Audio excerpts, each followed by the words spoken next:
بسم الله الرحمن الرحيم. الحمد لله العظيم المقام الداعي إلى دار السلام سبحانه، يهدي من يشاء إلى صراط مستقيم. أحمده تعالى بما هو له أهل من الحمد وأثني عليه، وأستغفره من جميع الذنوب وأتوب إليه، وأؤمن به وأتوكل عليه.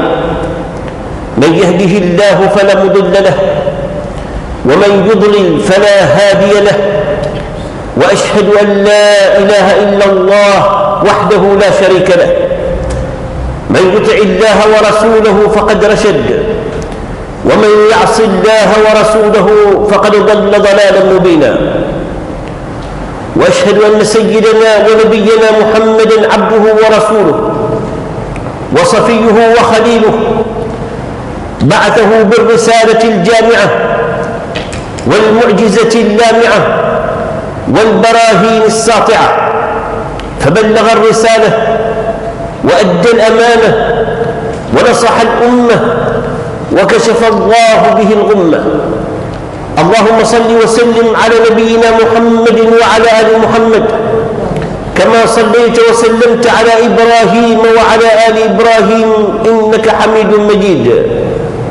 وبارك على محمد وعلى آل محمد، كما باركت على إبراهيم وعلى آل إبراهيم في العالمين إنك حميد مجيد.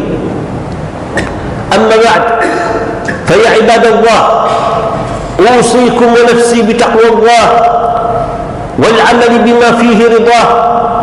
فاتقوا الله وراقبوه، وامتثلوا أوامره ولا تعصوه، واذكروه ولا تنسوه، واشكروه ولا تكفروه. واعلموا أن الإيمان بالله سبحانه وتعالى ليس مجرد تمتمة باللسان أو شعارات ترفع أو ادعاء يقال، وإنما هو منهاج حياة يحيا عليه صاحبه ويموت عليه لله سبحانه وتعالى. فلا يقف أمر المؤمن عند إصلاحه لنفسه فحسب، وإنما يحرص كل الحرص على أن يكون سائر الناس سائرين على هذا المنهاج الحق الذي أكرمه الله سبحانه وتعالى به. فليس الحق حكرا عليه، وإنما هو نور يجب أن يشع على العالمين ليبصروه فتهتدي به قلوبهم، وتلهج به ألسنتهم، وتسير عليه جوارحهم في الشؤون كلها. قل إنني هداني ربي إلى صراط مستقيم دينا قيما ملة إبراهيم حنيفا وما كان من المشركين. قل إن صلاتي ونسكي ومحياي ومماتي لله رب العالمين لا شريك له وبذلك أمرت وأنا أول المسلمين. فمن هنا كان الأمر بالمعروف والنهي عن المنكر فرضا لازما على كل مكلف يؤمن بالله واليوم الآخر. فالله سبحانه وتعالى وصف به المؤمنين والمؤمنات، وجعل خيرية هذه الأمة في القيام بذلك حين قال: كنتم خير أمة أخرجت للناس تأمرون بالمعروف وتنهون عن المنكر وتؤمنون بالله. وهذا يعني أن هذه الأمة إن تركت الأمر بالمعروف والنهي عن المنكر فقد تركت خصيصة من خصائصها، وأنها تصبح بذلك أمة ميتة لا حس لها ولا حراك، لأن القيام بالأمر بالمعروف والنهي عن المنكر هو الذي يحفظ لها مبادئها ويصون لها كرامتها ويجعلها متبعة لمنهاج الحق الذي أكرمها المولى سبحانه وتعالى به. ومع التخلي عنه ينتشر بينها الفساد، ويضل الناس عن سواء الصراط، ويتبعون الهوى بل يعبدونه من دون الله سبحانه وتعالى، ويستحقون بذلك غضب الله تعالى عليهم، كما غضب على من قبلهم في قوله: لعن الذين كفروا من بني إسرائيل على لسان داود وعيسى بن مريم، ذلك بما عصوا وكانوا يعتدون، كانوا لا يتناهون عن منكر فعلوه، لبئس ما كانوا يفعلون. ولذلك جاء في الحديث عن النبي صلى الله عليه وسلم أنه قال: ما من نبي بعثه الله قبلي إلا كان له في أمته حواريون وأصحاب يأخذون بسنته ويقتدون بأمره، ثم إنه تخلف من بعدهم خلوف يقولون ما لا يفعلون ويفعلون ما لا يؤمرون، فمن جاهدهم بيده فهو مؤمن، ومن جاهدهم بلسانه فهو مؤمن، ومن جاهدهم بقلبه فهو مؤمن، وليس وراء ذلك من الإيمان حبة خردل. وهذا لأن الذي لا ينكر المنكر بقلبه يكون راضيا به، والراضي بالجرم كفاعله، فهو شريك فيه والعياذ بالله تعالى. ولئن كان هذا الأمر معلوما عباد الله عند كثير من الناس، إلا أن طائفة كبيرة منهم والعياذ بالله تعالى لا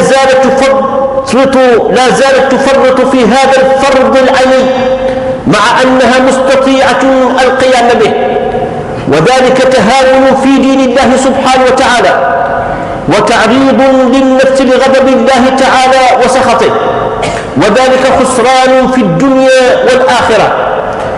والذي يدعو كثيرا منهم إلى الوقوع في ذلك إنما هو تعلقهم بالدنيا، فإنهم يفضلون مصالح الدنيا على مصلحة الدين، ويقدمون رضا المخلوقين على رضا الله سبحانه وتعالى، أو أنهم اتخذوا دينهم لهوا ولعبا فلم يعودوا يهتمون بأمر الدين، وإنما يجعلون اهتمامهم منصبا على الدنيا فحسب، فلا يغارون على محارم الله، ولا يثورون إذا انتهكت حدود الله سبحانه وتعالى.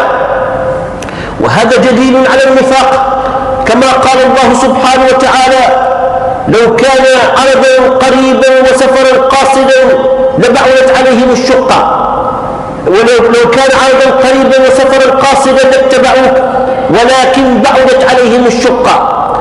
وكما قال سبحانه وتعالى أيضا: فلا تخافوهم وخافون إن كنتم مؤمنين. وكما قال جل وعلا: أتخشونهم فالله أحق أن تخشوه إن كنتم مؤمنين.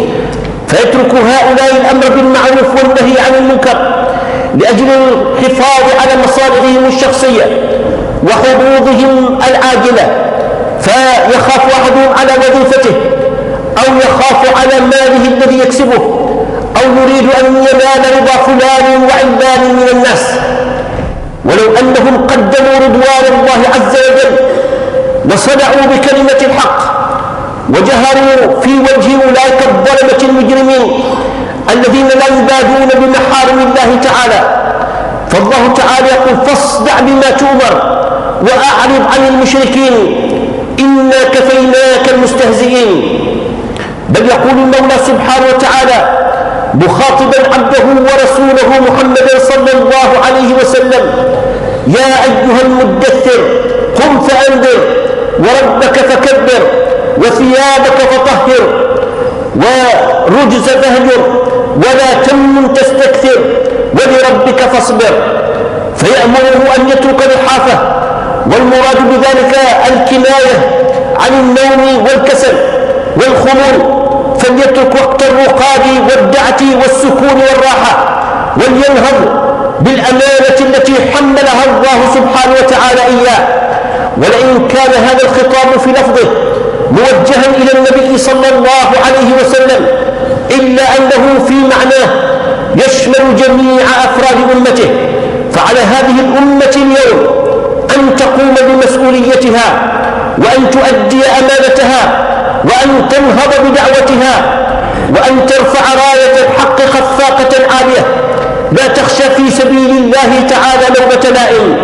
فإن أصاب بعض أفرادها شيء من الضرر فليكن ذلك تضحية في سبيل الله، فأفضل الجهاد كلمة حق يقتل عليها صاحبها عند سلطان جائر، وإن لم ينلها شيء من الضر فليتحمد الله سبحانه وتعالى ولتتق الله تعالى ما استطاعت، فإن القيام بأمر الدين يقتضي تضحيات وتضحيات، فقد تبذل النفس وقد تبذل المال وقد يهاجر من الوطن، وقد ينال المرء ما يناله من سوء يخشاه، ولكن يهون ذلك كله في سبيل الله تعالى.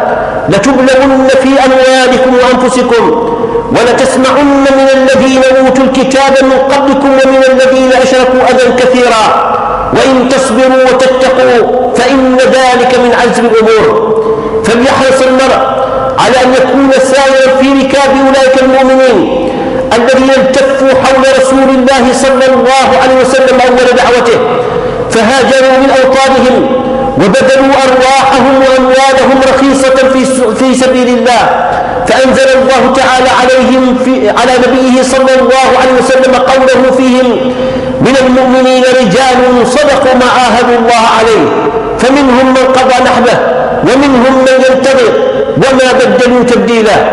نعم، يؤمر المرء أن يدعو إلى الله بالحكمة والموعظة الحسنة، وأن لا يعرض نفسه وأهليه وماله للتلف، ولكن إن له شيء من ذلك فليعلم أنها ضريبة الإيمان، ضريبة الدعوة إلى الله تعالى. فالله تعالى اختاره من بين الناس لأن يكون شهيدا في سبيله، أو لأن يرفع درجته في عليين مع الذين أنعم الله عليهم من النبيين والصديقين والشهداء والصالحين، وحسن أولئك رفيقا.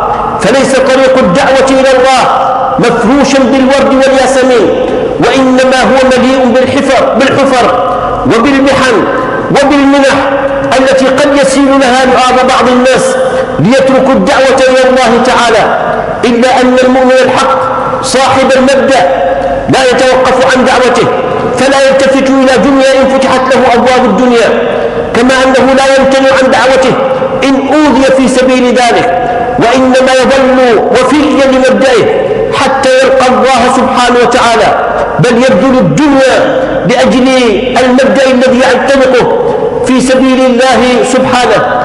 ولذلك قال لقمان عليه السلام في وصيته لابنه: يا بني أقم الصلاة وأمر بالمعروف وانهى عن المنكر واصبر على ما أصابك إن ذلك من عزم الأمور. نفعني الله وإياكم بكتابه. أقول قولي هذا وأستغفر الله العظيم لي ولكم فاستغفروه إنه هو الغفور الرحيم، وادعوه يستجب لكم إنه هو البر الكريم.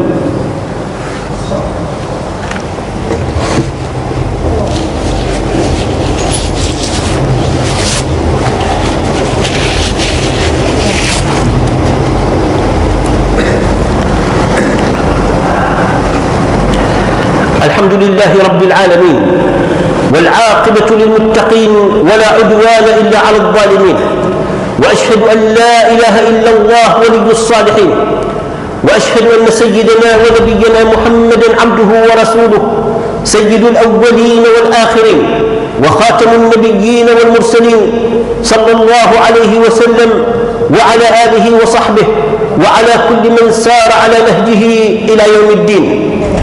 أما بعد، فيا عباد الله اتقوا الله تعالى وتعاونوا على البر والتقوى ولا تعاونوا على الإثم والعدوان. واعلموا أن فرض الأمر بالمعروف والنهي عن المنكر لا يختص بالحكام ولا يختص بالعلماء، وإنما يشمل جميع أفراد المجتمع حسب طاقاتهم ومواهبهم التي آتاهم الله تعالى إياها، فكل يقوم بدوره، فالغني يبذل ماله، وصاحب الإدارة والمهارة ينظم أموره وينظم أمور غيره، وذو العلم ينفق علمه، والأولياء يوجهون أنفسهم وأهليهم وأولادهم ممن هم تحت ولايتهم ليقوموا بالتعلم والبذل في سبيل الله. وهكذا الحكام والمسؤولون كل مسؤول عن رعيته كما جاء في حديث النبي صلى الله عليه وسلم: ألا فليقم الجميع بهذا الواجب. وها هو الصيف مقبل، وقد سنحت فرصة للإصلاح، وقد هجم الكفر والعياذ بالله تعالى بقوته على أمة الإسلام لنشر الإلحاد والكفر والعياذ بالله، ونشر المثلية في الجنس والعياذ بالله، ونشر النسوية لدفع النساء للتمرد على الدين والأخلاق، ونشر أنواع الفساد والضلالات.